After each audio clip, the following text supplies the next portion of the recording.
Congratulations. Against all odds, you were conceived from a single cell to a fully grown baby in just 9 months. Amazing. You are a miracle, and so am I.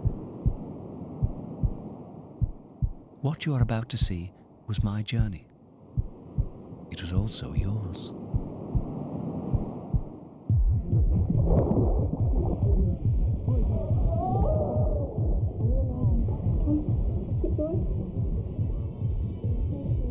This baby is about to be forced from his calm and comforting cocoon and thrust into a noisy, bright and terrifying new world. Wonderful.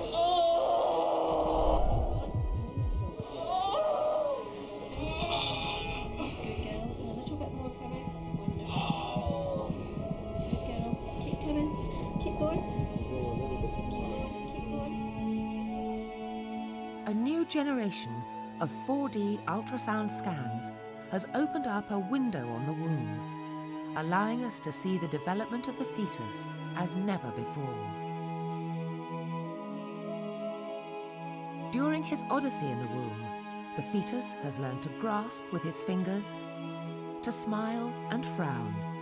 He can recognize his mother's voice and even dream, all before even being born.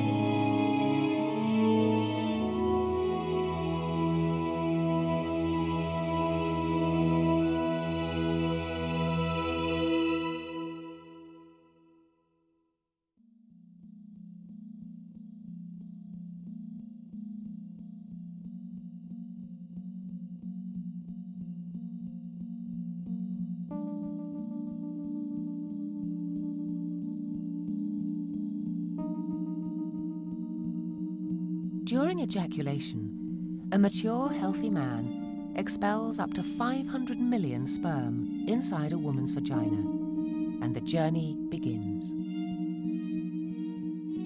Each sperm carries its own copy of the father's genetic code.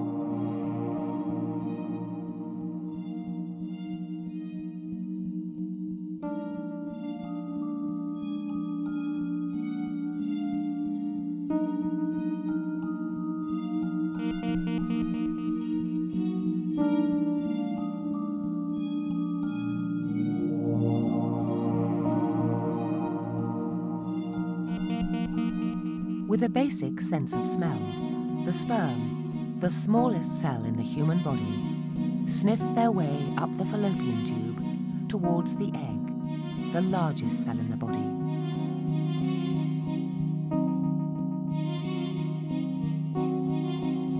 Each month, a woman's ovaries release one egg, containing her own genetic code. She made these eggs while she was still a fetus herself. They've been kept in storage ever since, through childhood and adolescence, and on into adulthood.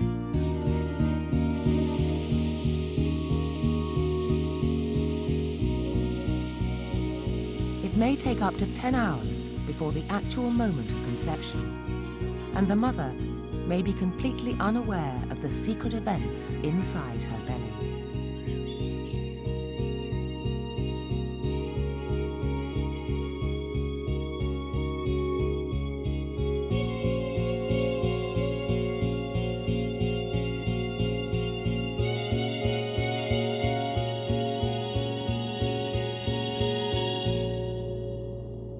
And so begins my journey through space, a microcosmos.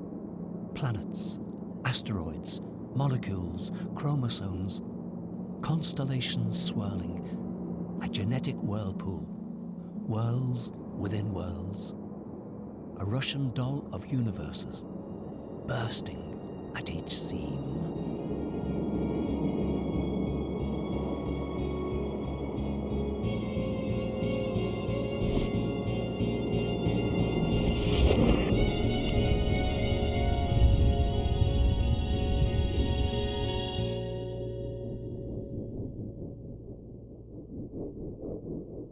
This is not my voice, no more than this is a human being.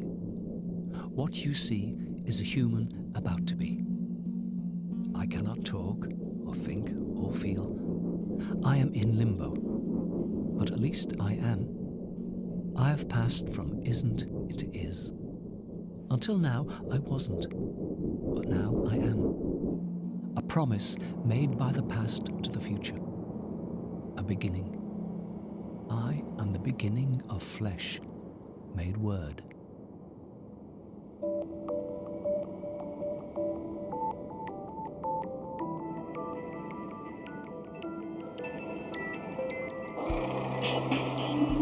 Inside the fertilized egg, the plans for this new human life begin to unfold.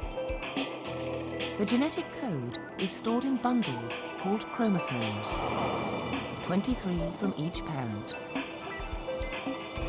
Each microscopic chromosome contains over 2 meters of supercoiled DNA. Along the double helix of the DNA molecules lie the patterns of chemical codes that hold the key to our uniqueness, our genes.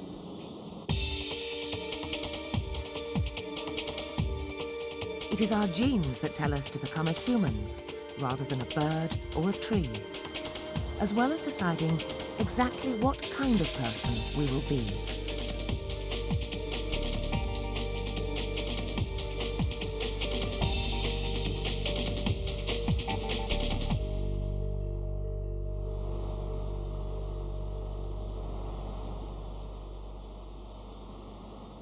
The genetic code is a set of instructions for the cells, a sort of manual giving directions that tells them how to grow. Am I already cast in stone, or can I break the mold?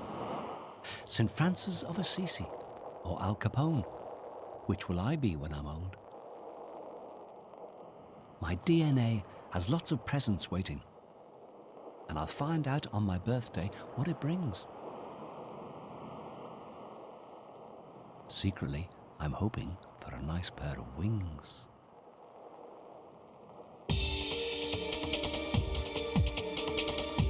Our parents make an equal contribution to most of our genetic makeup, but the sex of a child is all down to the father. His sperm can be one of 2 types, X for a girl or Y for a boy. Although they won't know it for many months, for these parents, it was a Y sperm that won the race, and they're going to have a boy. The genes he has inherited will have already predetermined his looks, much of his character, whether he's stubborn, intelligent, a thrill seeker, or good at music, and even his vulnerability to certain diseases like cancer, schizophrenia, or diabetes. The exact course of his life will depend on many things: his friends, his family, his whole environment. But at the instant of fertilization, much of his future is foretold.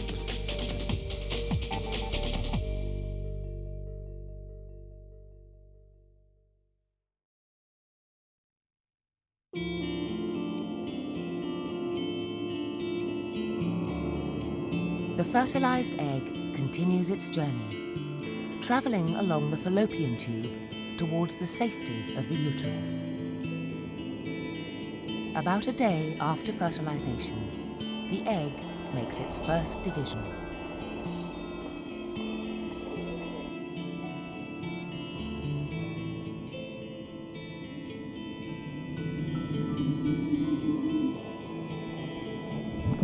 On cue, the nucleus splits in 2 and my cell divides. Who's keeping time? Who makes the decision? The watchmaker with 20/20 vision.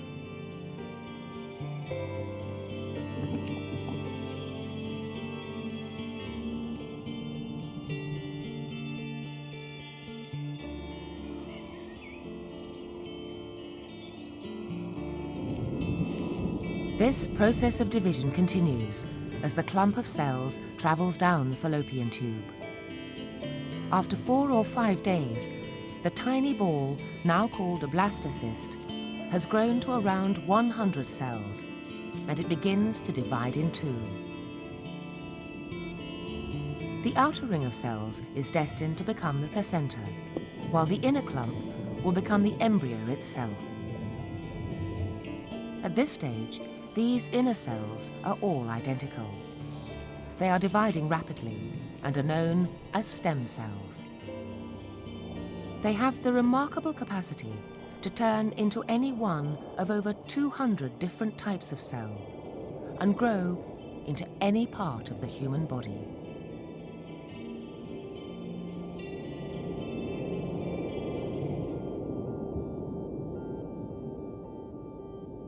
Imagine drops of water, frozen into the perfect shape of snowflakes, each one unique. Then imagine snowflakes tossed into the air and falling to earth, frozen into the perfect shape of a snowman. I am being pulled in all directions, could go anywhere, become anything, and yet it feels as if nothing is left to chance.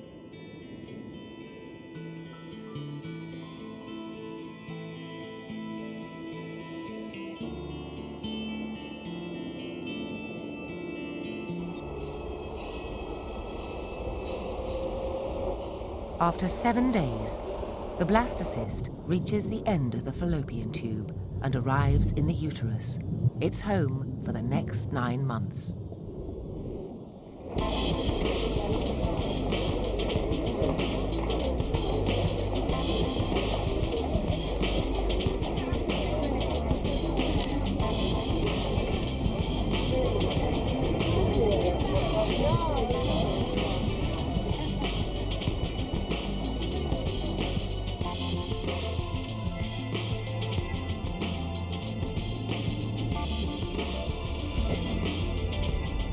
The embryo is now starting to take shape.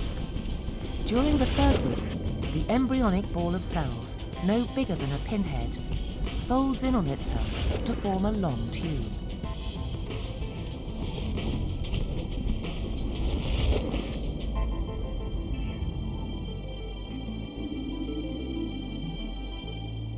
The top of the tube will become the head, while the trunk of the body stretches down below. The head doesn't look much like a head yet, but at day 15, nerve cells begin to form in the brain and in the spinal column, exposed and totally unprotected by skin or bone. Signals flicker through the neurons, and the brain sparks into activity.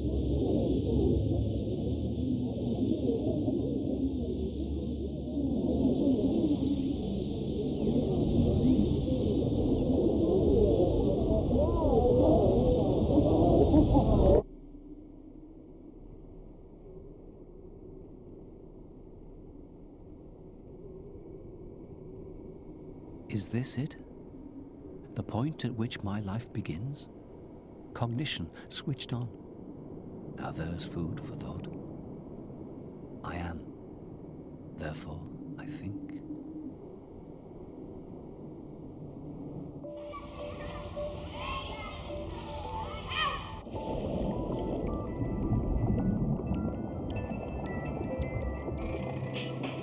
Inside her body, the mother is creating a safe environment for the baby to grow, protected from the dangers of the outside world. As soon as she becomes pregnant, drastic changes sweep through the mother's system. Her blood volume may leap by up to 50% to cope with the extra demand for oxygen from the growth in her womb.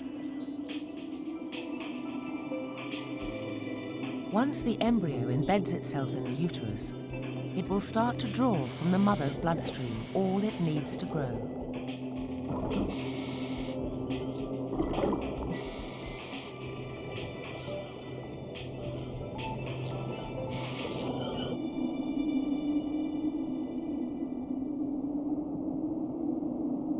One of the first recognizable organs to form is the heart.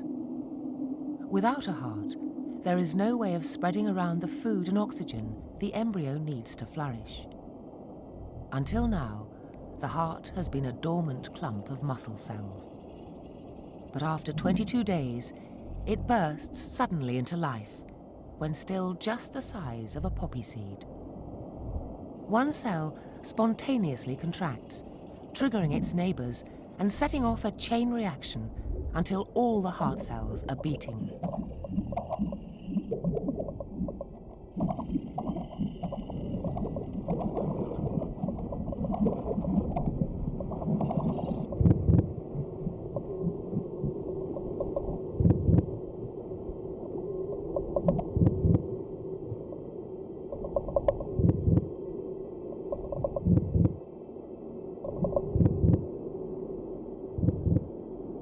Someone, tick-tock, has put tick-tock, a key tick-tock in me, tick-tock, and so tick-tock, my life, tick-tock, has just tick-tock begun, tick-tock. How long, tick-tock, will this tick-tock go on, tick-tock, go on, tick-tock, go on, tick-tock, go on, until...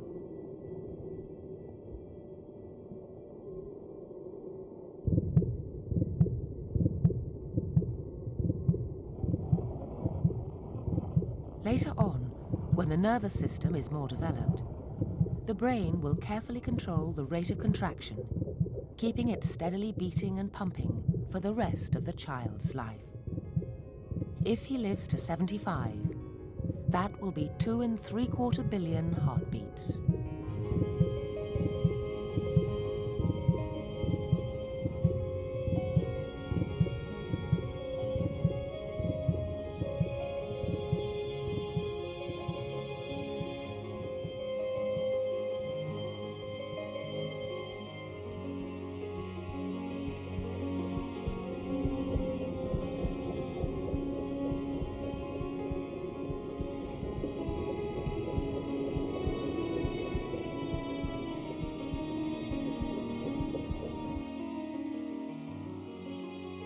Some women will already be aware of the hormonal changes inside them and may realize they're pregnant without the aid of a test.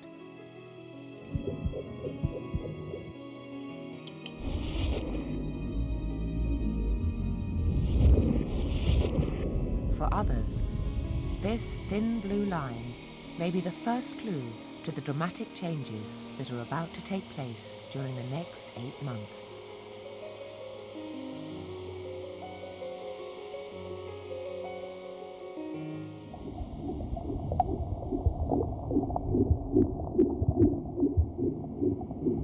After 4 weeks, the embryo is as big as a kidney bean and is growing by about 1 millimeter every day. With the heart now pumping nutrients around the body, other organs begin to grow. Black dots on the head are the beginnings of eyes, and buds are forming along the body that will become arms and legs.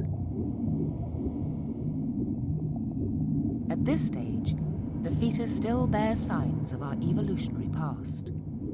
The spinal column extends beyond the leg buds to form a tail. There are rudimentary gills behind the ears. These relics will disappear as the fetus grows, but at day 30, even an expert would find it difficult to tell just from looking at it if this embryo is going to become a human, a pig, or an ape. Just 1.5% of our genes make us human. We share 98.5% of our DNA with chimpanzees, 3/4 with dogs, half with fruit flies, and 1/3 with daffodils.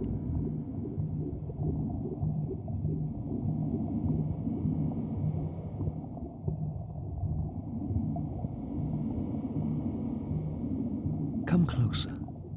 Look at me. Do you recognize yourself? For what you see is what you were. To a summer rose, do I compare?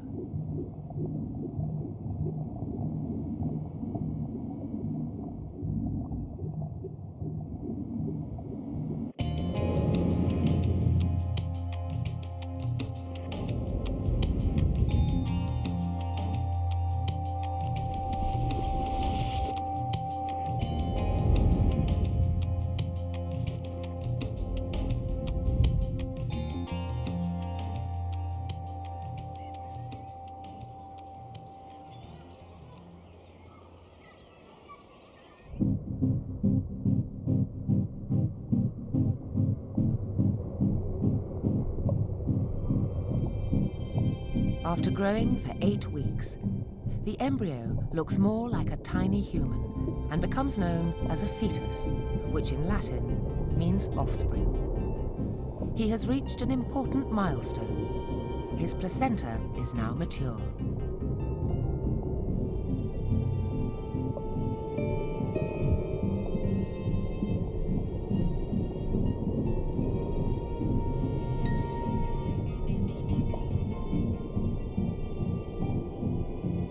Time to welcome my other half. All-giving, all-knowing, whose sole purpose is to keep me alive. Inseparable, the two of us until birth, when the one without the soul will not survive.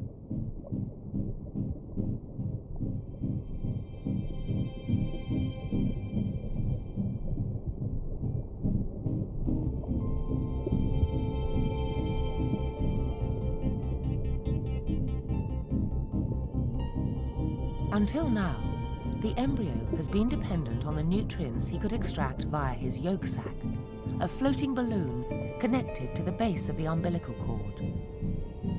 A human yolk sac is not like a chicken's. It contains no yolk to store food, but for the first few weeks, it generates nutrients and blood cells for the tiny embryo.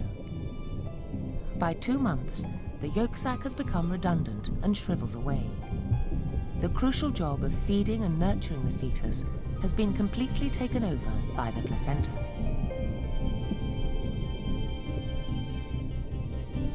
The mother and fetus have totally separate blood supplies.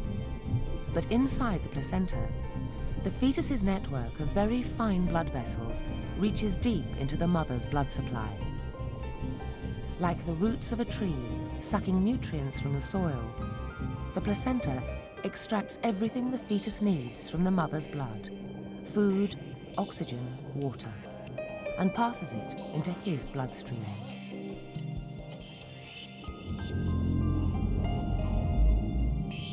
The placenta also filters out many harmful substances, like the hepatitis, herpes, or polio viruses that may be in the mother's blood. But it can't stop everything. Alcohol and nicotine, for example, can pass directly through to the fetus. Everything the fetus doesn't need, all the waste products, are siphoned out by the placenta and passed back to the mother's bloodstream.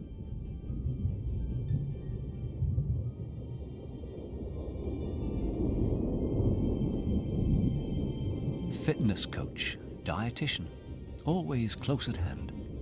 Health advisor, organizer, each day carefully planned. Bodyguard, comfort blanket, angel is what you are. Self-sacrificing, self-effacing, placenta, guiding star.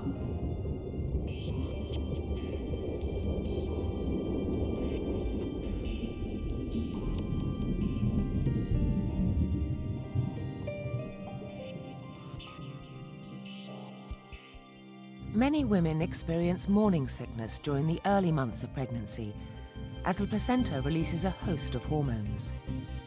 One of these, progesterone, is secreted throughout the term and prevents the mother releasing any more eggs.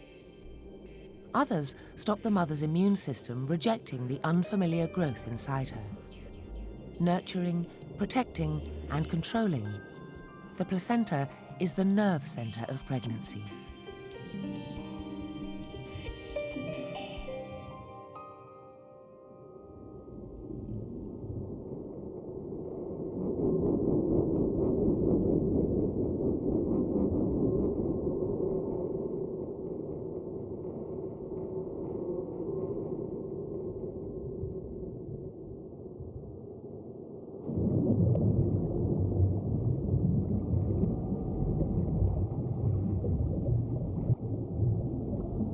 Internally, the mother will have been feeling the effects of pregnancy: changes in taste, mood swings, anxiety, and nausea. But now she will start to notice the first changes on the outside. She will begin to gain weight. she will be thirstier than normal, and her heart will beat faster as her body begins to work harder.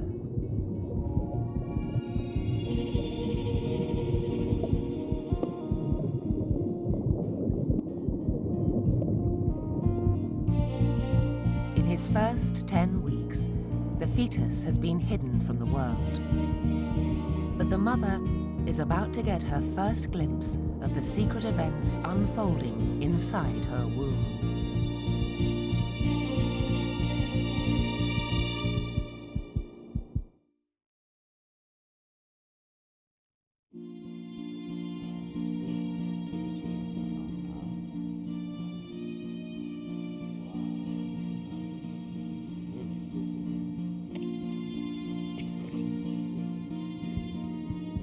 Between 10 and 14 weeks, a pregnant woman will usually go for her first scan.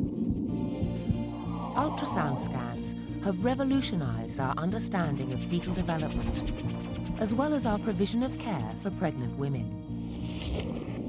So here we have your little baby here. Oops, now there's a bit of activity going on now. Oh, yeah. Professor Stuart Campbell of the Create Health Clinic in London is one of the world's leading experts in obstetrics. You see the head, the baby's looking to the side. It'll all make sense to you when the baby starts to move. Okay. This first scan is also a chance to establish a more accurate due date based on the baby's size, rather than guessing from the date of the last menstrual period. There's an arm going up here. Right. The scan can also show early, but not conclusive, diagnostic features pointing towards genetic abnormalities. Just do the nuchal translucency. Is that measuring the spine? No, that's a test for Down syndrome. Now, it doesn't definitely say the baby's got Down syndrome or not, but it tells you if you're at risk. Until recently, non-invasive research into the development of the human fetus has been restricted to analysis of stillborn specimens, or what can be gleaned from grainy two-dimensional ultrasound scans. But now this area of exploration has been revolutionized with the development of three-dimensional scans, and even more remarkably, 3D scans which move in real time, known as 4D scans. Oh, look. Golly, wow, yeah. See the hand in front of the face? They do that though. For obstetricians, this tool has been the equivalent of the Hubble Space Telescope, and for the first time, it has been possible to open up a window on the womb and to see babies growing before our eyes.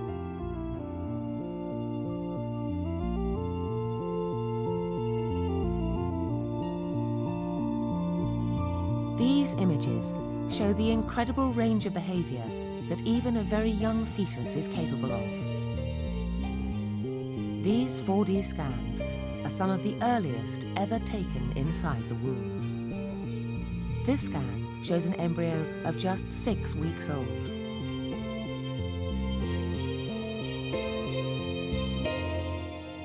Here is an embryo of just 8 weeks, less than 3 centimeters long, making its first movements.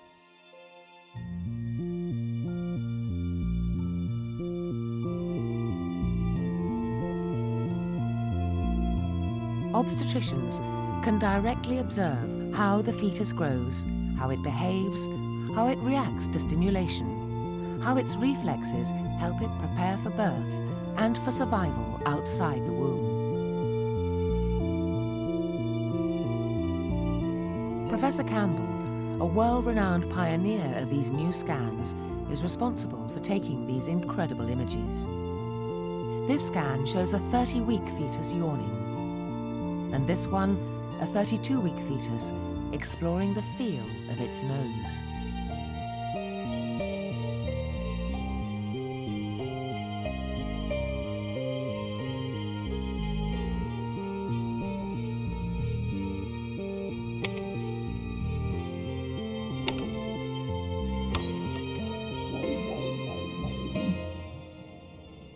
Lights, action, here we go.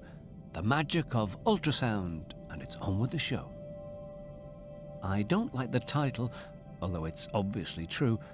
I play the leading role in A Womb with a View. But seriously, I'm nervous.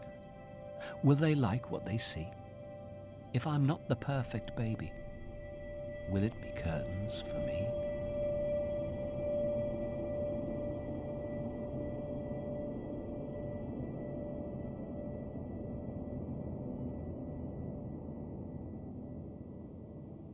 Ultrasound scans provide a crucial service in predicting any possible complications in pregnancy. Nice, yes, the But they profile. also offer a There's the arms beneficial going down role by the side. in developing a See that? bond between the baby and his parents. The baby's kneeling. You see that? Yeah. Hopefully get a lovely picture. Now the baby's looking down now. Seeing your baby's face and expression while it's still inside the womb can be an intense experience. And such early bonding can provide an important boost to the baby's development once it's born, Top of the head. and to the long-term relationship between the child and his parents. And that's the arms there. Mhm. Here we are. Now, see the arm going up to the face.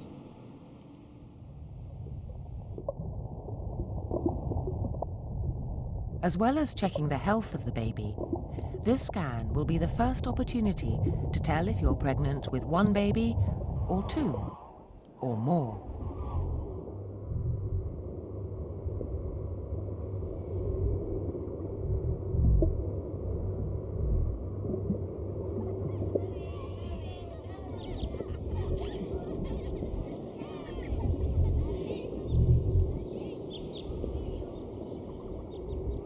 Twins, twins, alike as new pins. Triplets, quadruplets, even quins. Sounds cozy, but overcrowded, I'd say. I'm pleased to be single. So far, anyway.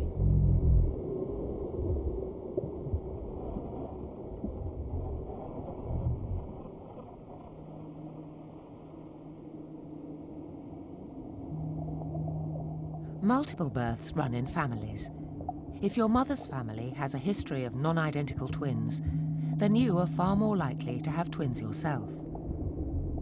If two eggs are released and fertilized at the same time, then the twins will be non-identical or fraternal. In this case, the twins will be separated in the womb. They will also have separate placentas, and the blood flow to each twin is carefully monitored throughout pregnancy.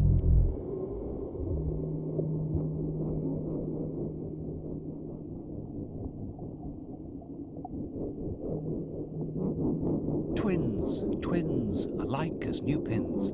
Like friendly neighbours living back to back, each with their own amniotic sac.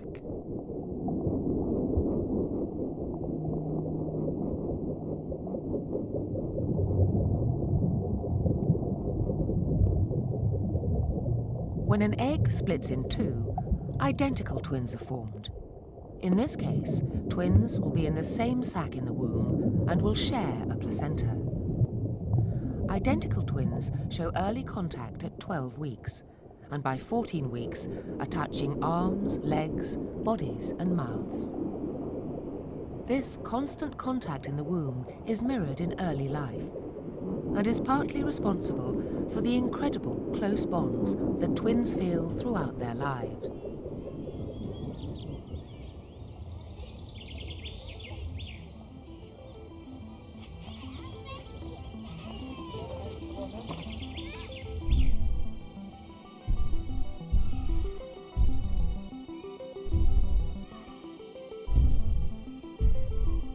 Even though he won't be able to walk until he is around a year old, the building blocks to his first steps are there after just 11 weeks in the womb.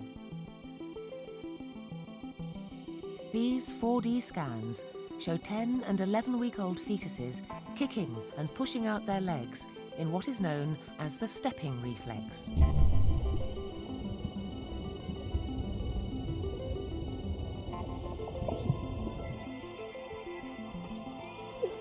A reflex action is a pre-programmed biological impulse. When his feet touch the base of the uterus, the nervous system triggers an automatic muscle reaction in the legs.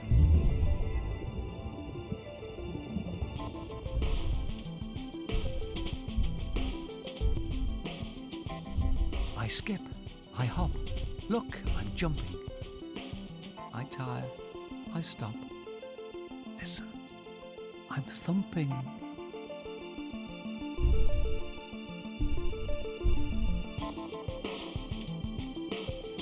At this age, there is so much space in the uterus, the fetus bounces and leaps around, using the walls of the womb as a trampoline.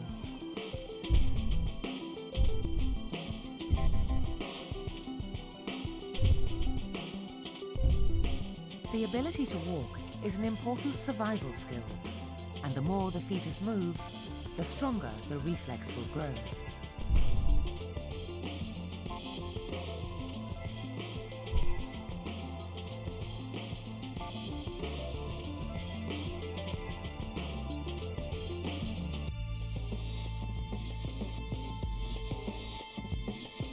I'm Humpty Dumpty without the wall.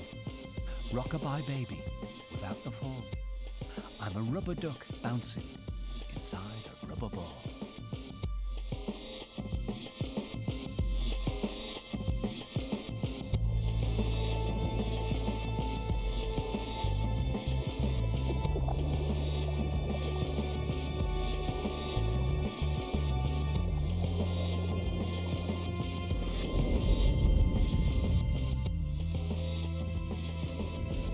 The period from 6 to 11 weeks has seen the most dramatic transformation of the entire pregnancy, with the fetus undergoing a metamorphosis from bean to human being.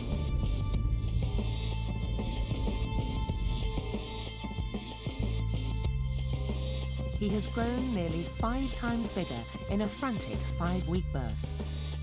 Over 200 different types of cell have been made and put in the right place. Muscles and nerves are twitching. There is a liver, 2 kidneys, and a stomach the size of a grain of rice.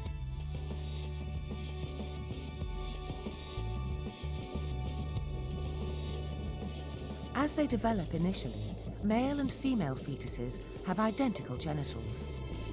Both sexes have a protuberance, which for boys will become a penis and for girls a clitoris. At 12 weeks, the only difference is that they stick out at different angles. Looking at an ultrasound, an expert might guess the sex of the baby based on this angle. But it will be a few more weeks before there's a clear difference between male and female genitals.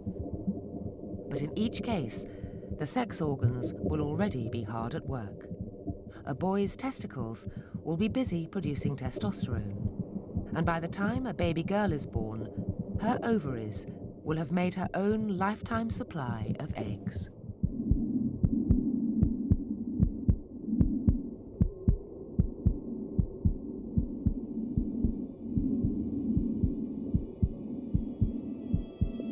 At this point, after 12 weeks, the fetus enters the second trimester, the middle 3 months of pregnancy.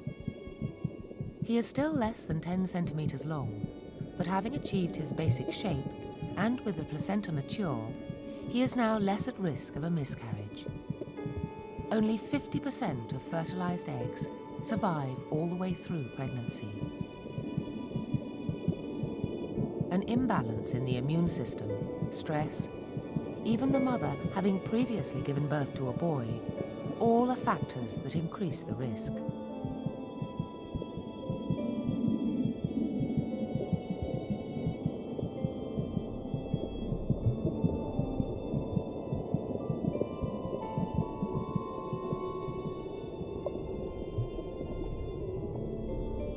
My chances are 50-50. Not great odds, and that's only to get to the starting line. The human race is not for the faint-hearted, when half the runners are doomed to die before the race gets started.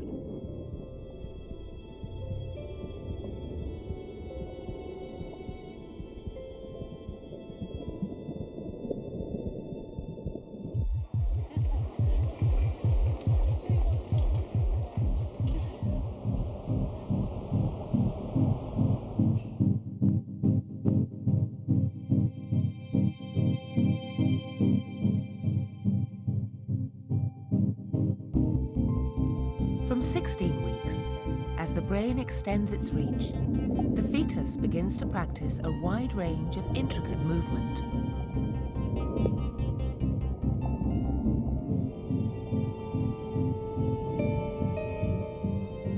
He is much more mobile now. Muscles are flexing, fingers and toes are separate and defined, and bones are hardening. A hand. I think I've grown a hand on what appeared to be a tentacle. And look, there's another. That's good. It means the first has a brother that's identical.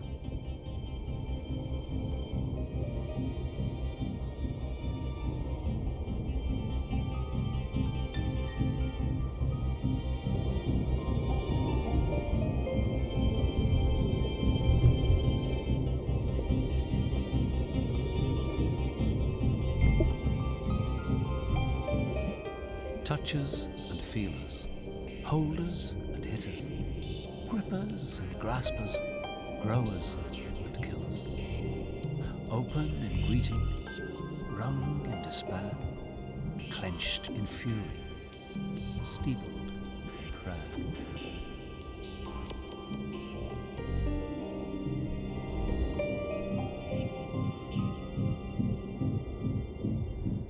Hands develop before the feet.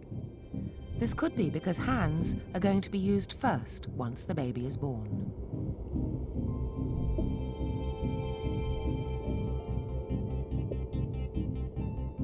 What's this? Another pair of hands? Over-egging the pudding, if you ask me. Feet? Oh, I see. Wonder what they're for. I know. This little piggy went to market. This little piggy stayed at home. This little piggy had roast beef. This little piggy had none. This little piggy.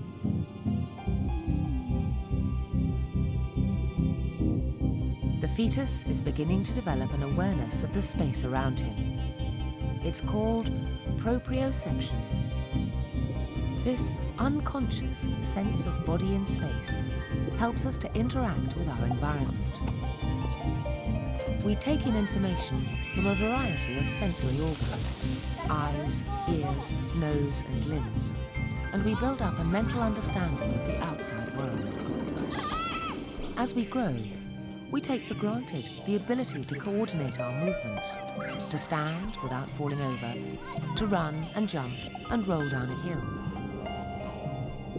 We have an understanding of where our body is and what it's doing that's been developed and refined over the course of our early lives from a constant system of feedback.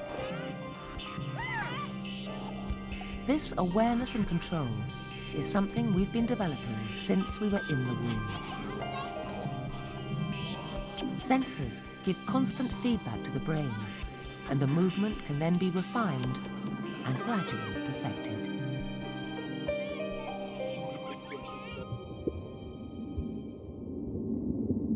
Getting to know me. Getting to know all about me. The excitement is the discovery that I am not infinite, that I exist only as far as my extremities. Reassured by boundaries and edges, I welcome my limitations, celebrate my concinnity.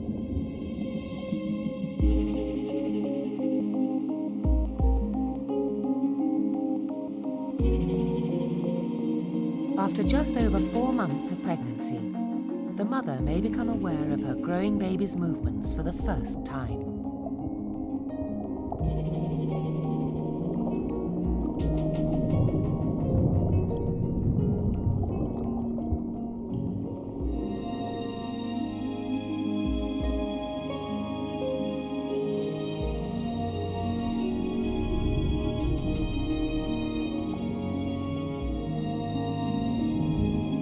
Although the fetus has been active for quite some time, it's only now that the movements are strong enough for her to feel.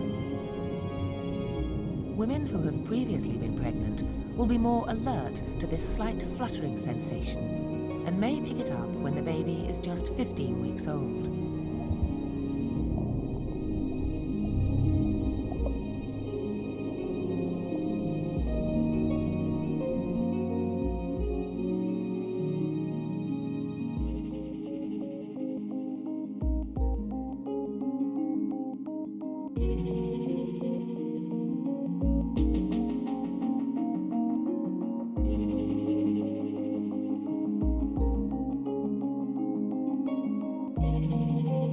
The eyes, now in their correct position, are generally thought to remain fused shut until 24 weeks. But 4D ultrasound has revealed some babies opening their eyes as early as 18 weeks.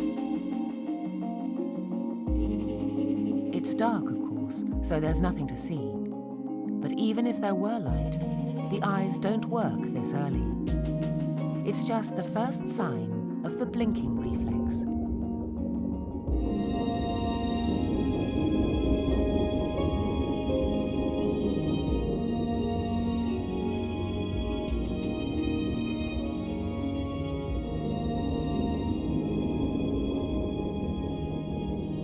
Memo to myself. Practice seeing in the dark. Why? Because one day I suspect dark will be replaced by something else. Dark is heavy. Will the something else be lighter?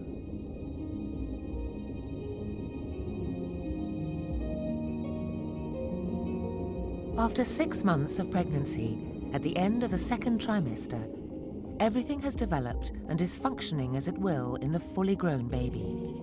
It's all there, just very small and immature. In the next phase, he will embark on one of the most dramatic challenges of his time in the womb, the development of the senses.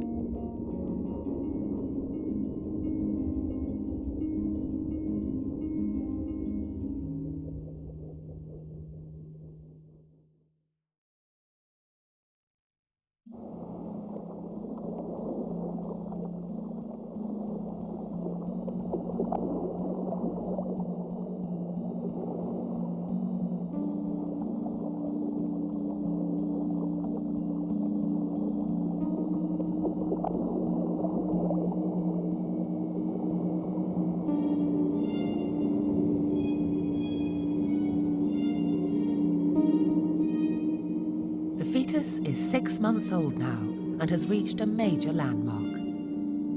Though barely longer than his father's hand, it is possible that he could survive outside the cradle of the womb.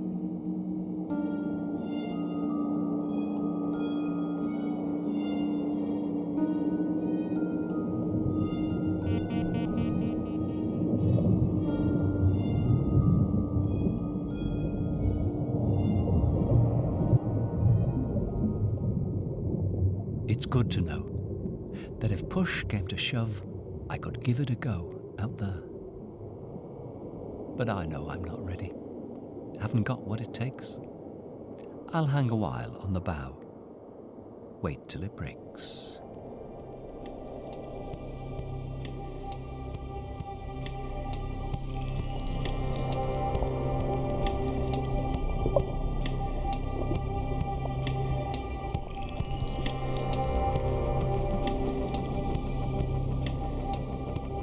Any baby that is born prematurely faces an increased risk of brain damage. The big problem is the lungs, which are barely capable at this tender age of taking enough oxygen into the bloodstream to keep the baby alive. In Britain, the ability to survive outside the womb also informs the age limit on abortions. Terminations can currently be carried out until the fetus reaches 24 weeks.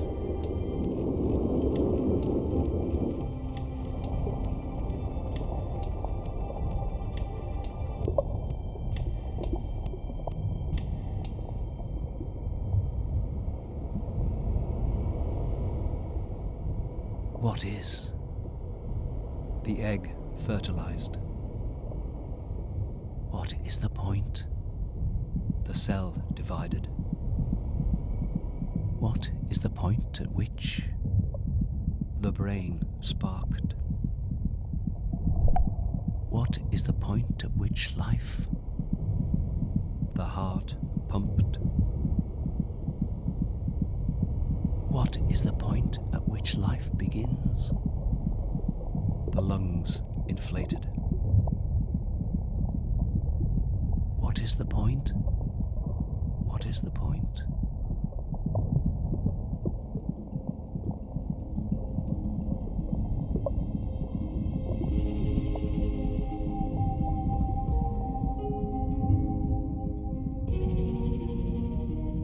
most babies, as they enter the 3rd trimester, it's time to put on some fat and learn how to work their bodies.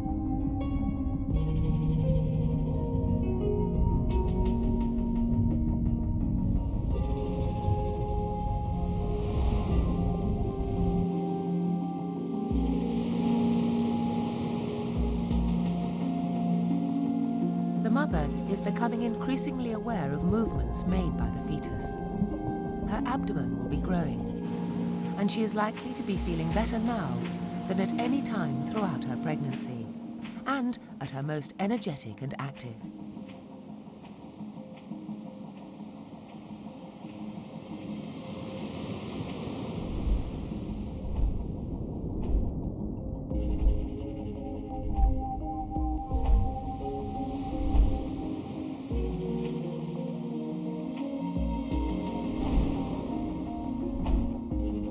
From 24 weeks, the fetus enters one of the most exciting and dramatic periods of development as his senses flicker into life.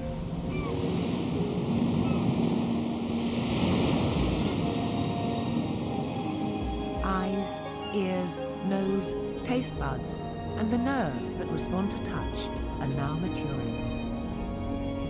Throughout his life, they will be his key to the world beyond. They will allow him to develop a sense of self, to interact with others, to explore and to learn.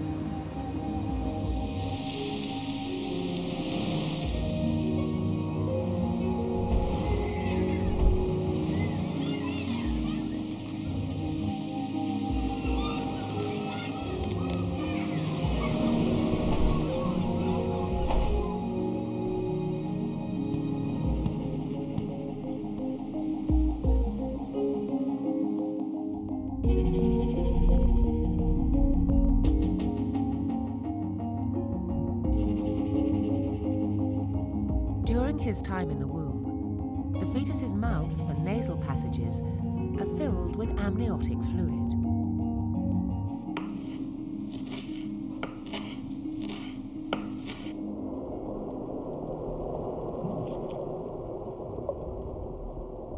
Strong flavors from the mother's food will easily pass through the placenta into the baby's bloodstream and will then be passed out into the amniotic fluid, and the baby can get an early taste and smell of his mother's cooking.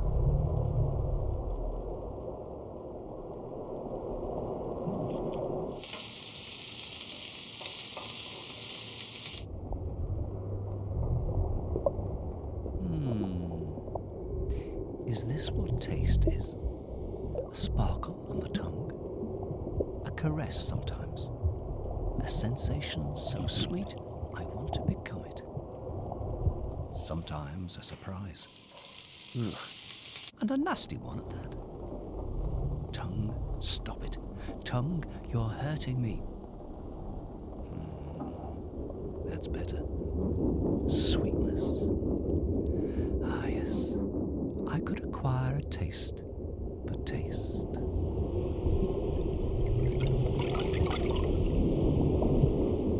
One reason for having such an advanced sense of taste and smell while still in the womb is to help establish breastfeeding when the baby is born. Just like the amniotic fluid, breast milk will contain a selection of tastes and smells from the mother's food. So if the baby is already familiar with these flavors and likes the taste, this will encourage him to latch on to his mother's nipple and begin feeding.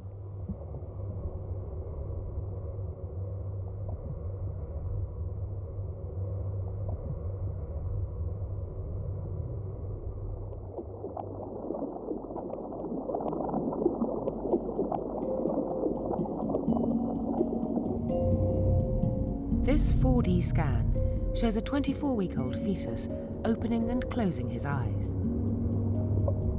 Although the eyes are fully formed by halfway through the pregnancy, seeing is the one sense a fetus can't experience until he's born. It's too dark in the womb. It's possible that some very bright light could penetrate into the uterus, direct sunlight for instance, and the fetus may be able to detect a faint glow. But the uterus wall is so thick, buried under a layer of skin and fat, that most of the time the fetus evolves in total darkness.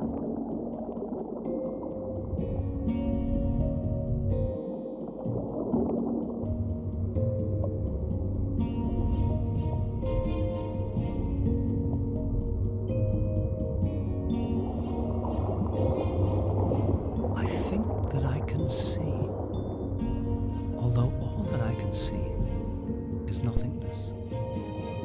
I will outstare it. I will make the darkness blink. Look for shapes and movement in this endless night. Light. What is light, I wonder? Without it, sight will be a gift I cannot use.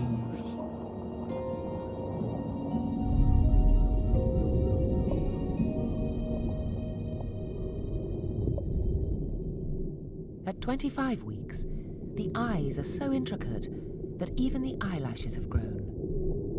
But there is one detail that may not fully develop however much time the fetus spends inside the womb: the colour of the eyes.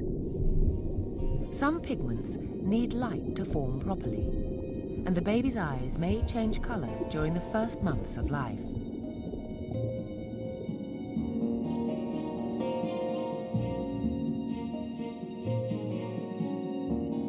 Babies of Asian or African descent will usually be born with brown or dark grey eyes that mature to deep brown or black.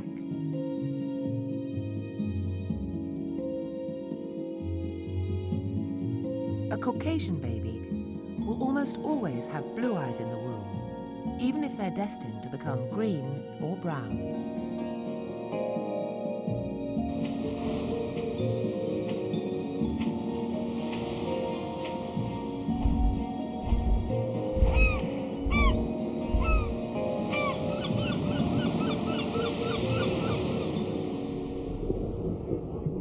Perhaps the most keenly developed of all the fetal senses is hearing.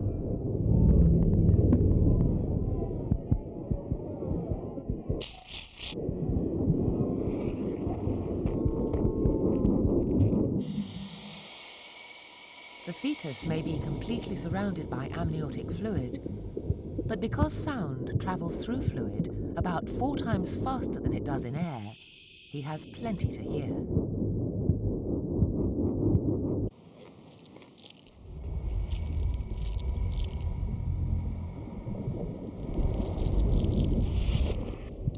A cacophony of sloshes, beats and burps mark the passage of food, blood and air, in and out through the maze of passages and tubes, just inches from the baby's ears.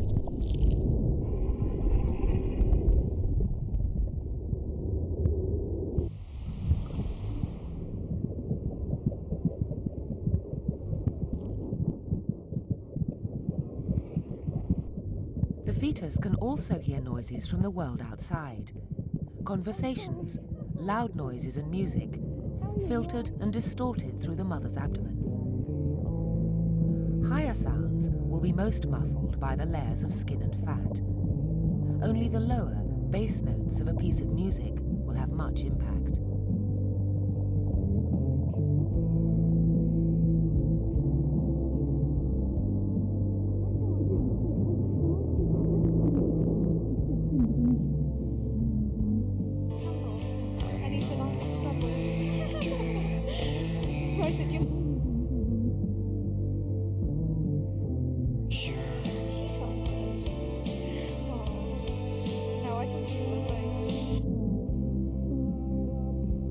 Vowels are generally lower in pitch than consonants, so the fetus will just hear the melody of speech without the percussion of consonants.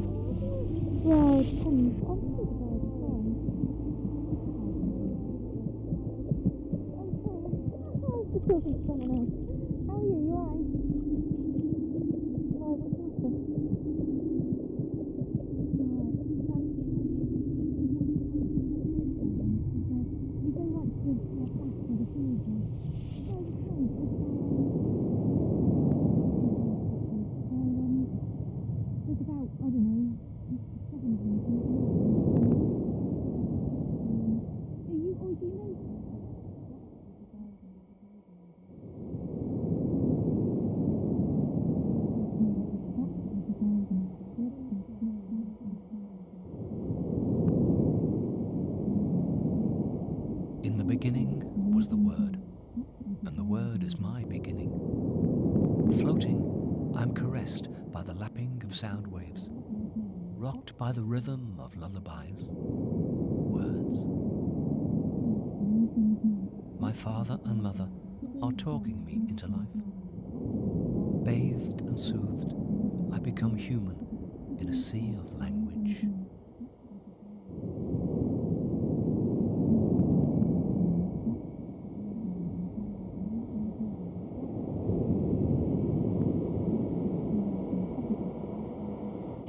Excellent.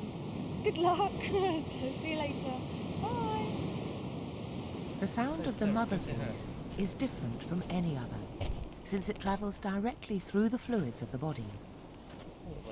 This may help the baby develop the very different kind of relationship with its mother from anyone else. I haven't spoken to you since, but I spoke to him because I need to get a carpet named Nandorf, and he said I'm in trouble.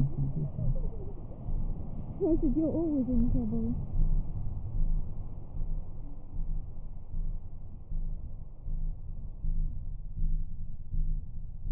For the last couple of months, since the fetus was about 16 weeks old, he's been exploring the feel of his limited world. His sense of touch is so advanced now that he'll react if prodded through his mother's belly.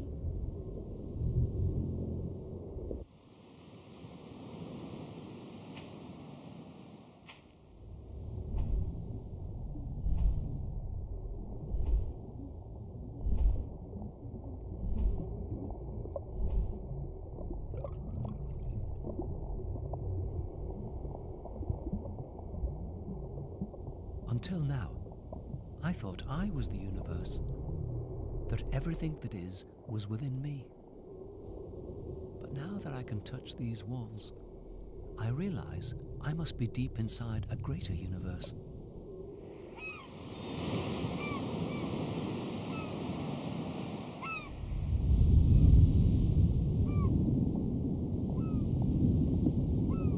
There is a world beyond, and I am in a world within a world within. Oh, it makes me tired. Thinking? Is this thinking? It doesn't get me anywhere.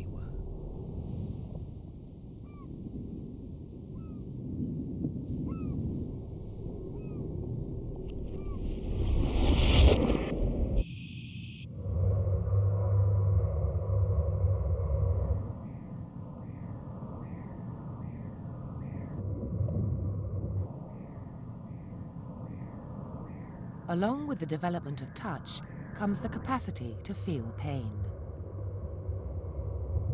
During an ultrasound scan, it's sometimes necessary to maneuver the fetus into a better scanning position. Professor Campbell has seen fetuses grimace and frown as he manipulates them through the mother's abdomen.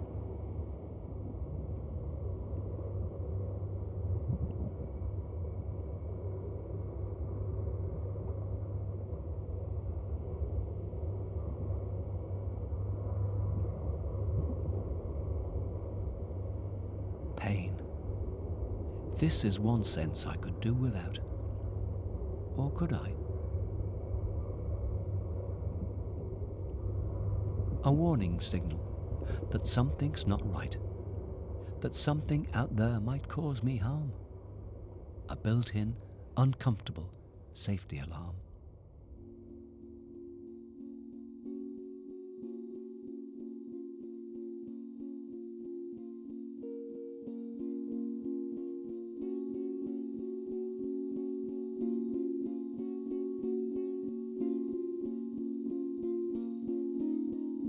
During the final trimester, the fetus must prepare for life outside his comforting cocoon.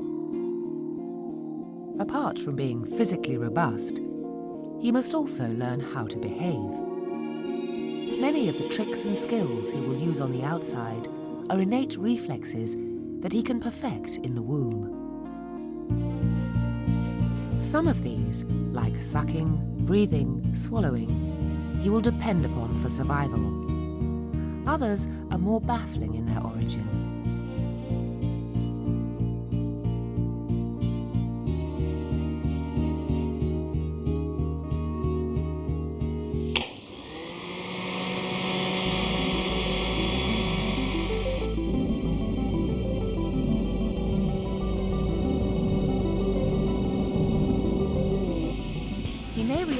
sudden sounds with the startle reflex.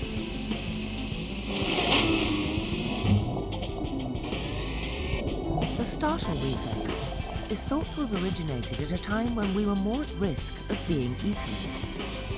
A sudden noise or touch from a predator will trigger the reflex and cause the arms to fling out to the side in what may be an attempt at self-preservation.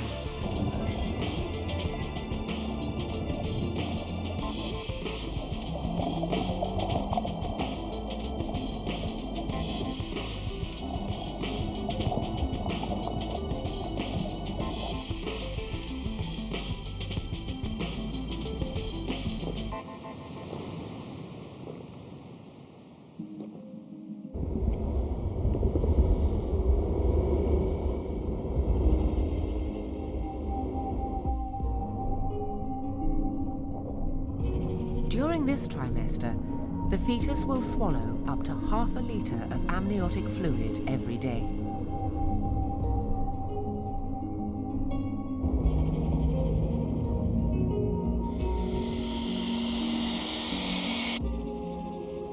This will help his digestive system develop, but its main purpose is to practice swallowing ready for birth. From the moment the cord is cut, he will need to have perfected the art of taking food from his mouth to his stomach.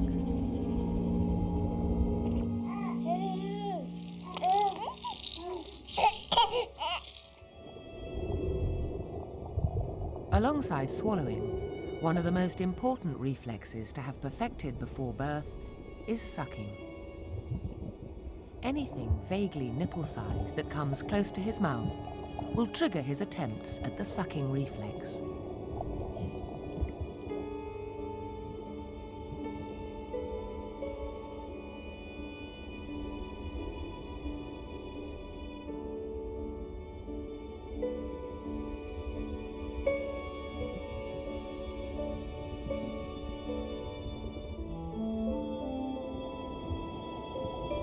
Why do I breathe when there's no air? Why swallow when there's no food? Why yawn when I'm not tired? Practice. Practice.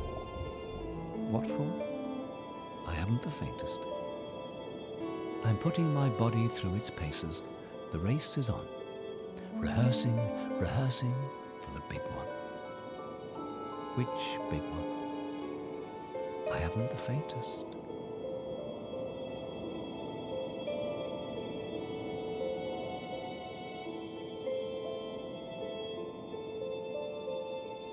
At 26 weeks, the fetus measures 25 centimeters from head to bottom. As he moves through the third trimester towards birth, the fetus will triple his weight and double his length. There will continue to be dramatic growth in the brain and nervous system, and the fetus will create his first memory.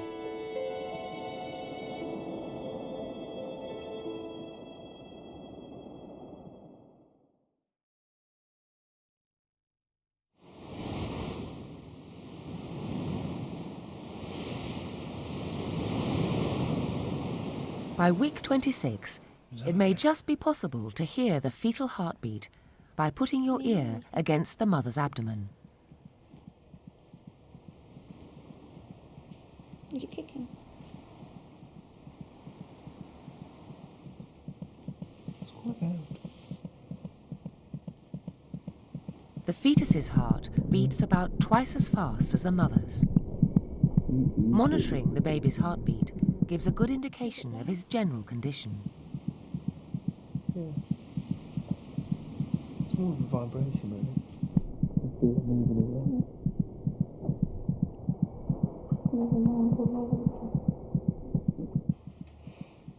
And feel it.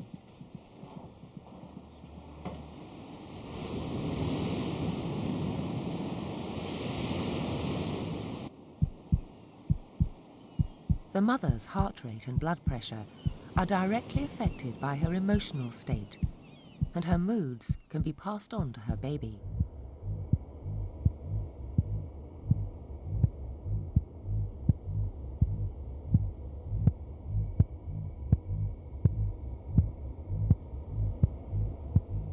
can hear my mother thinking.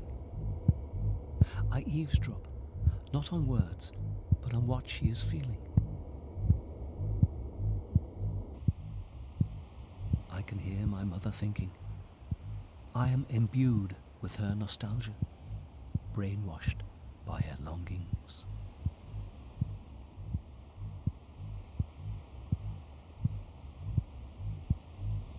If she's calm, the mother's heart will slow down and her blood pressure will drop. If she's tense and stressed, her heart will beat faster and her blood pressure will rise.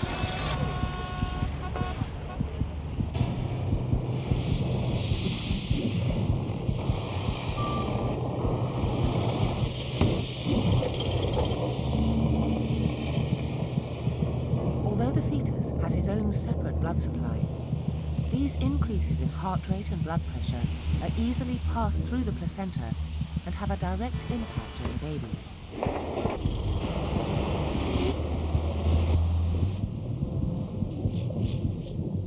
It takes a while for the effects to filter through, but when the mother is recovering from the impact of stress and her heart rate is returning to normal, her baby's heart begins to race as the physiological effects of stress creep through the placenta.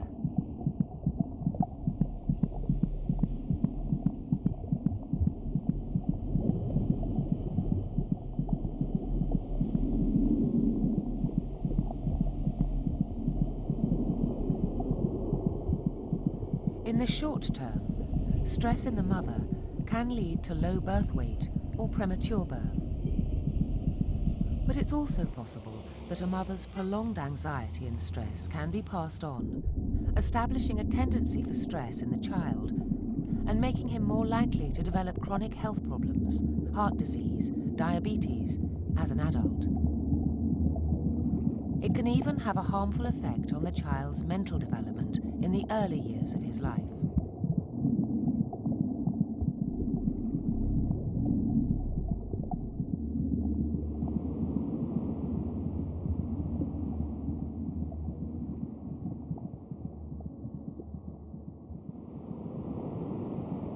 Mother, when you're stressed, then I am too. You may not mean to, but you do. Can't you keep anxiety to yourself? Passed on, it deepens, like a coastal shelf.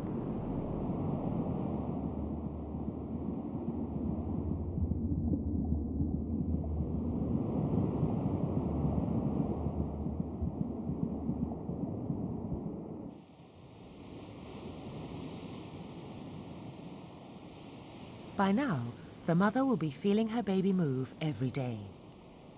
Usually, this will be the fetus kicking or pushing, but sometimes she may feel the regular twitch of her baby's hiccups. Why we hiccup is a bit of a mystery. There is a theory that it's a reflex to help a newborn baby latch onto its mother's nipple.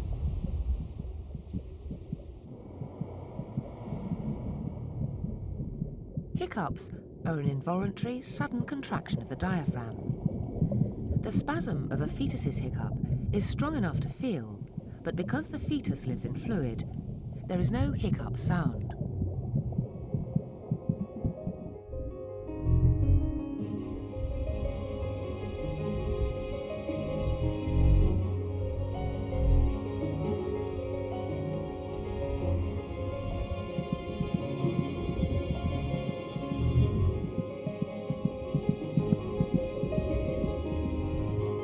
The last of the major organs to form are the lungs. They serve no purpose before birth. The fetus gets all the oxygen he needs from his mother's blood via the placenta. Inside his lungs, the branching network of tubes are filled with amniotic fluid, and the tiny air sacs that extract oxygen remain closed for the entire time in the womb.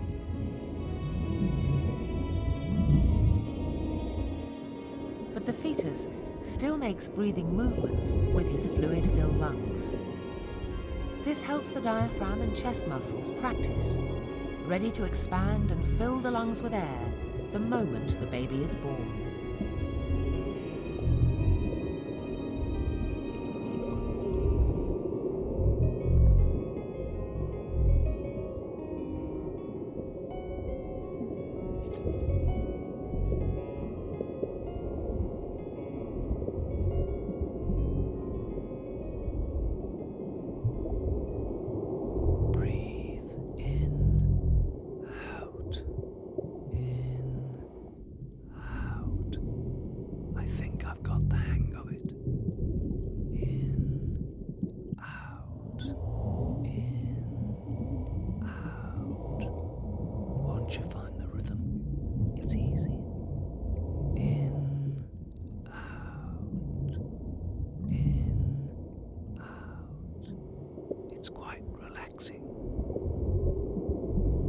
But if breath becomes a habit, will it be difficult to break?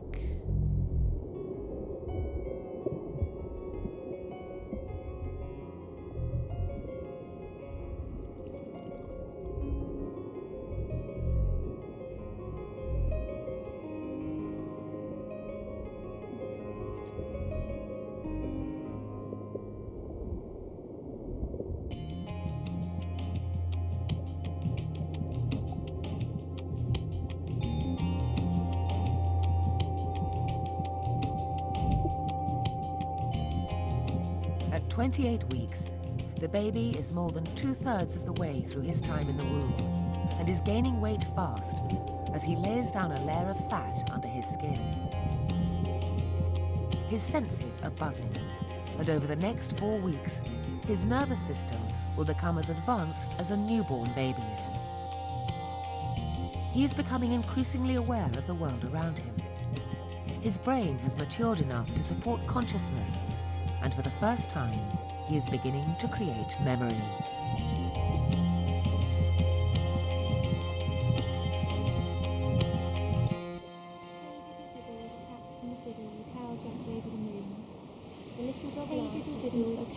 And the dish ran away with the spoon. Hey diddle diddle, the cat came fiddle, the cow jumped over the moon. The cow jumped over the little dog laughed to see. During one experiment in fetal memory, mothers were asked to repeat a nursery rhyme each day during the final month of pregnancy. The little dog laughed to see such fun. The cow jumped over the moon. Hey diddle diddle. At the end of the experiment, the fetus's heart rate would slow down when it heard the same rhyme. A new, unfamiliar rhyme, on the other hand, would produce no response. This was evidence of long-term memory at work before a baby is born. The cow jumped over the moon. In the back of my mind is a feeling I'm going very slightly blind, but in the front. The type of music his parents listen to can alter the baby's mood. Fast music will stimulate and excite him.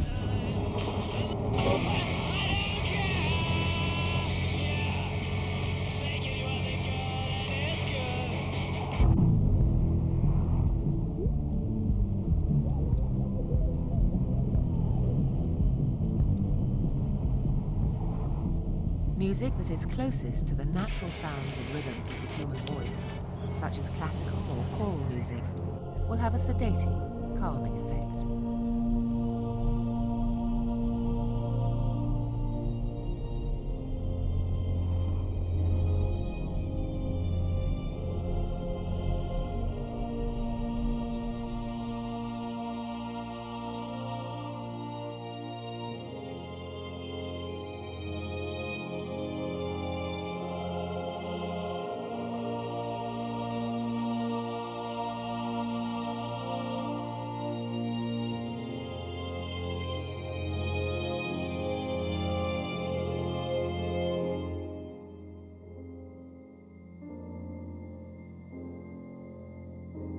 Shall I tell you what I like?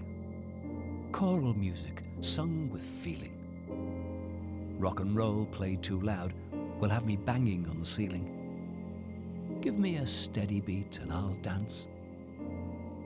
But what I prefer is a slow pulse.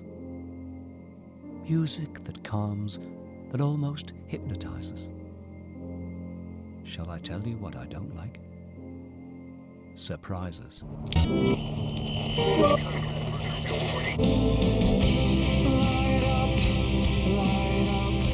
At 33 weeks, the fetus may recognize a particular piece of music and can even jump in time to it.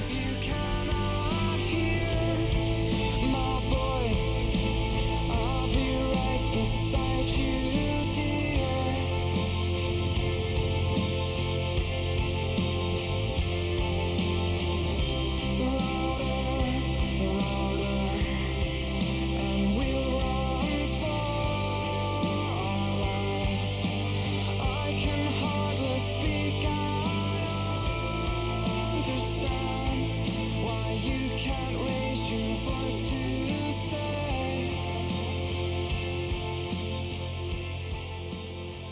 Where once it seemed that the mental development of a baby began at birth, now it appears birth could be a relatively insignificant event in developmental terms.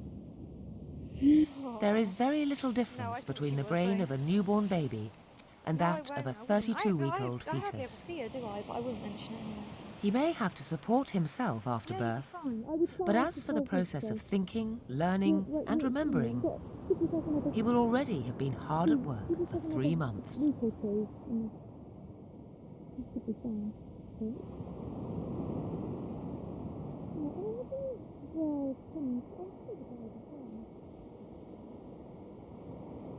It's like there are two of us. The real me, the one you can't see, who thinks and feels and loves and looks ahead. And the one you see, who lags behind, a victim of appetites and strange desires, bodily needs I can only guess at. Looking ahead, I see it now. A lifetime of being held back and weighed down. Will I ever be free of that me?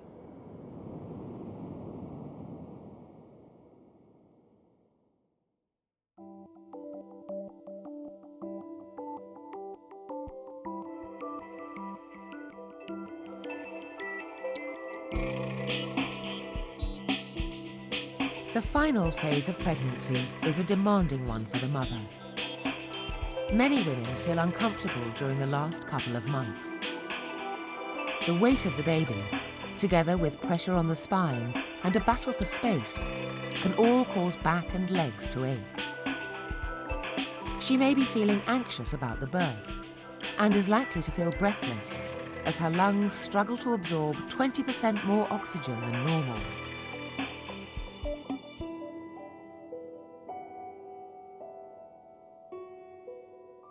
During this stage, babies spend about 90% of their time asleep. And when they sleep, nothing will wake them.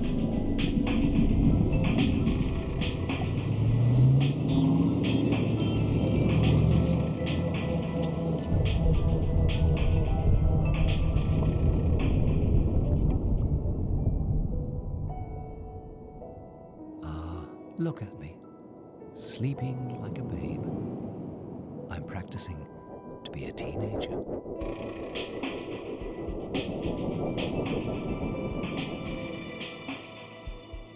One of the things revealed by the 4D scans is the fact that babies have REM, rapid eye movement sleep, a period of sleep where the eyes flick around behind the eyelids. Later in life, we know this is an indication of dreaming.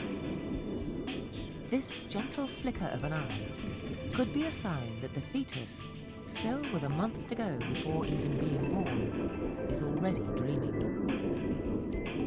In adulthood, dreaming plays a vital role in allowing us to make sense of events around us and to develop strategies to deal with the world. In a fetus, dreaming, however simple the dreams, may be the crucial process that stimulates the brain to grow and develop.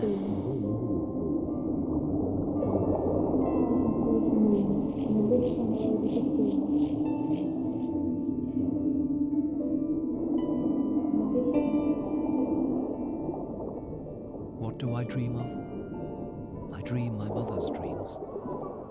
I dream my mother, she dreams me. I dream about our past, our future, what it may bring. I hear my mother crying, I hear her sing.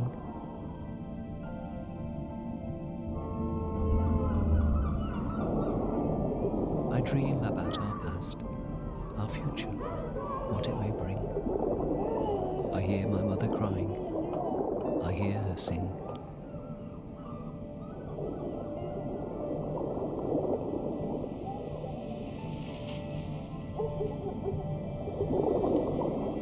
I hear my mother crying, I hear her sing.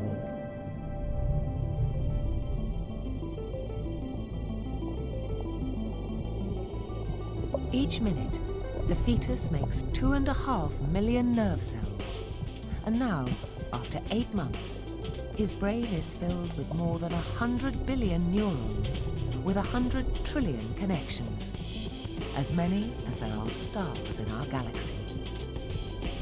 The baby's brain and head have grown as big as they can in the womb, and still be able to squeeze through his mother's pelvis. As he puts on fat, he is taking more resources than she can provide. It's time to emerge.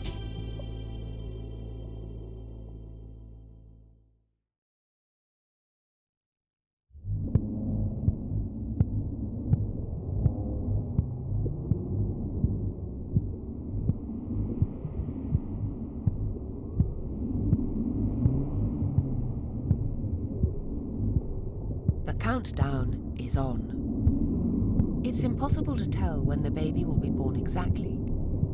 Only 5% of babies are born on their due date. Most will emerge any time 2 weeks either side of that. The mother is kept guessing and waiting for signs.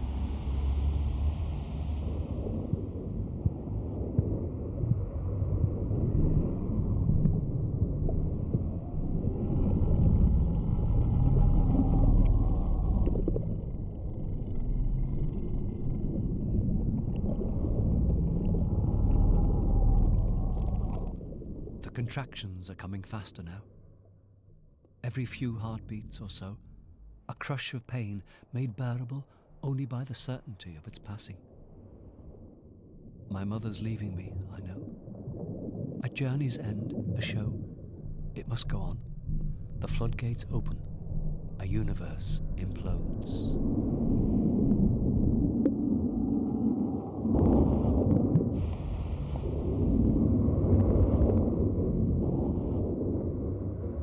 Nobody knows what exactly initiates labour, but it's the baby's lungs, together with the placenta, that are the key to the timing. When the lungs are mature, they secrete a protein into the amniotic fluid that alters the placenta's production of hormones. It slows the release of progesterone and triggers the release of a new hormone, oxytocin, which kickstarts the contractions of the uterus wall, and labour begins. Oxytocin also inhibits memory and may have a role in helping women to forget the pain of birth and to bond with their new babies. During the first stage of labour, the baby's head is locked in the bottom of the uterus and is bearing down on the cervix, the barrier between the uterus and the vagina. The last thing to pass through the cervix was a tiny sperm 38 weeks ago. Now it must stretch 10 centimetres wide to allow the baby's head, its largest part, to pass through.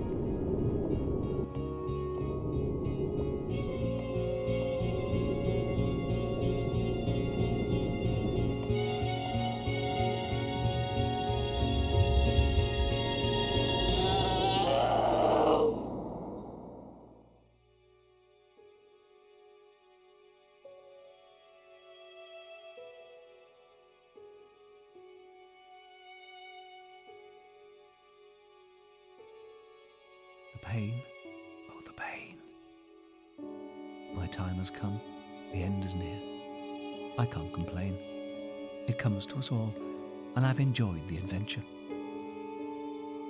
Is there life after birth, I wonder? A light at the end of the tunnel? I'll find out soon enough when I pass into the hereafter and meet my Maker. Wonderful. You okay? Slow down. Slow your breathing down. The pain's gone.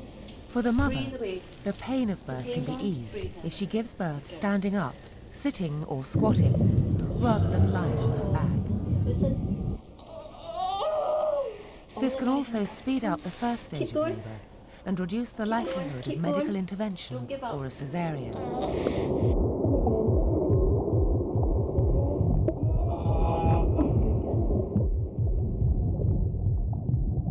Labour is also painful and stressful for the baby. The squashing of the umbilical cord can easily constrict the supply of oxygen. To help the baby cope, his body releases large quantities of adrenaline to keep his heart pumping fast enough.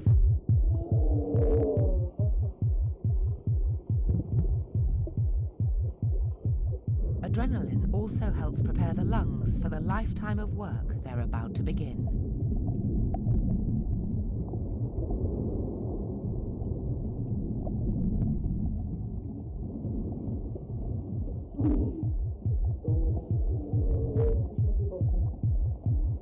Once the cervix is fully opened, the second stage of labour, the actual delivery, begins. With each contraction of the uterus, the baby is pushed further through the cervix and the vagina until eventually his head is just visible. Baby's head's just coming here now. You can feel it, darling. Bit more. The contractions are only minutes apart now, and after each one, the midwife encourages the mother to push down hard to help squeeze the baby out. Good girl. Bigger push. Wonderful. Good girl. A little bit more for me. Wonderful. Bit more. Keep going. Bit more. Bit more. Bit more. Bit more. Oh, awesome. Good girl.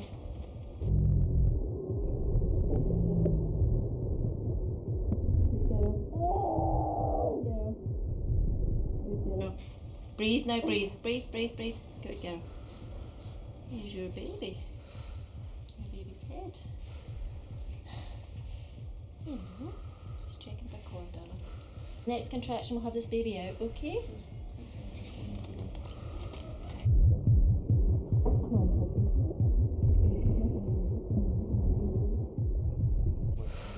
I think he's got a hand here as well. He's brought a hand out with him. Right. You got a contraction yet, darling?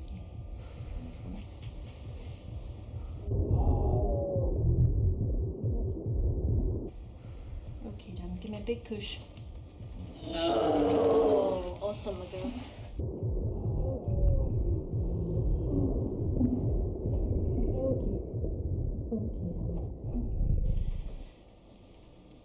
Here we go.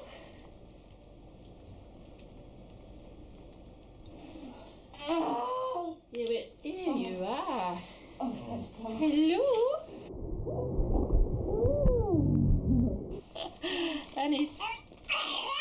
As soon as the baby is delivered, his lungs drain of fluid and air rushes in, expanding the air sacs.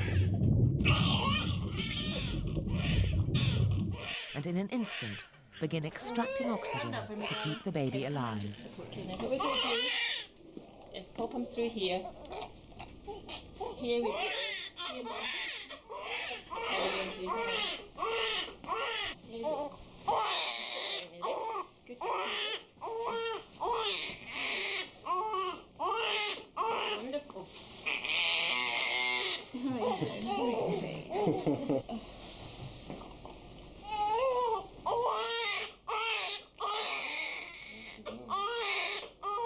All his vital life systems are now working independently, and the umbilical cord can be cut.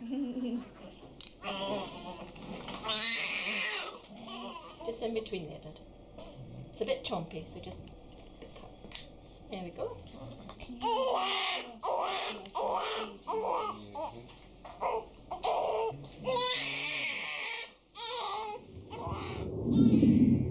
The placenta is now redundant, and in the third stage of labour, it detaches from the uterus wall and follows the baby out through the vagina.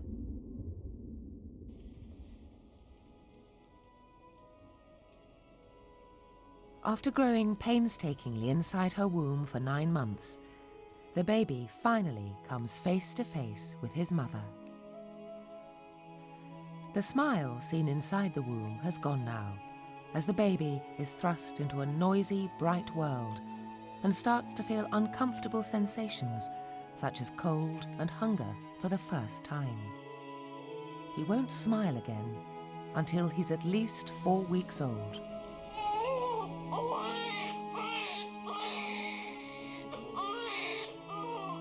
Each year, across the world, around 130 million women go through the complex cycle of pregnancy and birth. Our increasingly sophisticated understanding of the process has dramatically reduced the risks. Ironically, it is the one thing that allows us this understanding, our large brains, that is mainly responsible for the difficulties of human childbirth in the first place. Most mammals with smaller brains and heads have a much easier time delivering their offspring. Their infants are also more advanced than our helpless babies, often able to walk, feed, and escape from predators immediately after birth. For a human baby to be this advanced, its mother would have to bear a 21-month pregnancy and then give birth to a toddler. Having been cocooned for 9 months, this little boy is now on his own. His parents will feed him and keep him warm, but for the first time, his body must keep itself alive. His birth marks the beginning of his journey in the world. But he has already travelled an incredible path during his 9-month odyssey in the womb.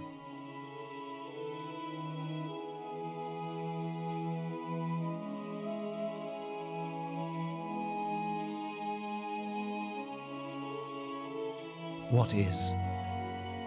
The egg fertilized. What is the point? The cell divided. What is the point at which the brain sparked? What is the point at which life, the heart, pumped? What is the point at which life begins? The lungs inflated?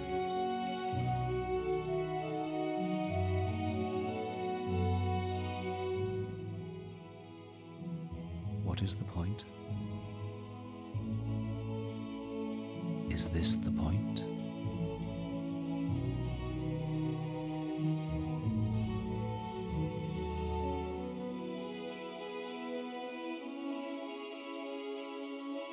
Into the real world at last.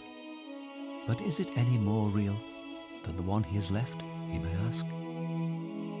But these aren't a baby's thoughts. This isn't his voice but mine. He has yet to find his. He who went from isn't into is, now prepares for will be.